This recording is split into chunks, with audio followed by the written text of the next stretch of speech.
The Coast Guard has its hands full. Commander Matt Sisson and rescue swimmer Chris Monville are some of the first up.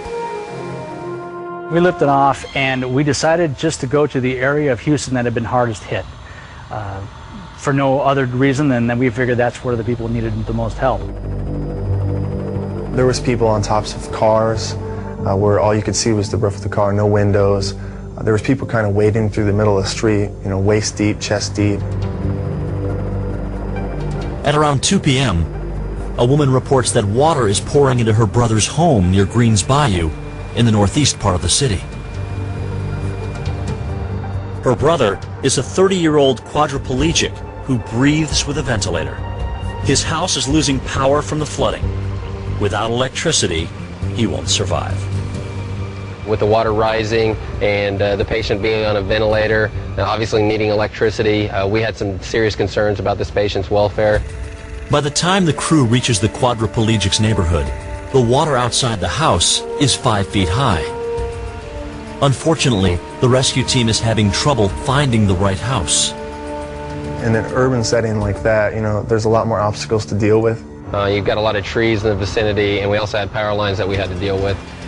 Even more confusing are the large numbers of people waving for help. And so the biggest problem we had was to figure out who was really in need and who was just hanging out in their house. The crew searches frantically as the waters continue to rise. June 9th, 2001, Houston. A Coast Guard crew is desperately searching for a quadriplegic who is trapped in the floodwaters of Tropical Storm Allison. Rescue swimmer Chris Monville is lowered into 4 feet of water. A neighbor points him in the right direction. Chris wades into the quadriplegic's house. I found the gentleman laying in his bed on an electrically powered ventilator, and his room was set up, you know, like a hospital. We have what we call a bag valve mask. We just basically squeeze the bag and pump oxygen to somebody manually, and that's what we had to do once we took him off the ventilator.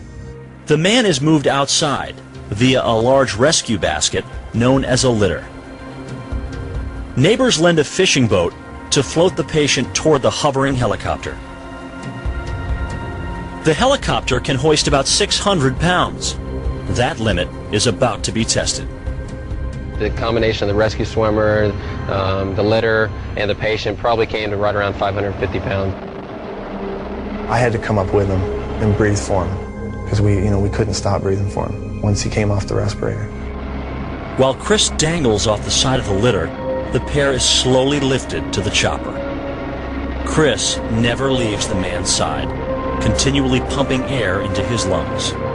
You know, he looked at me and I looked at him. He couldn't tell me how he's feeling or anything, but I think that he understood that we were doing the best we could do for him and that we were taking him out of that situation and taking him somewhere better.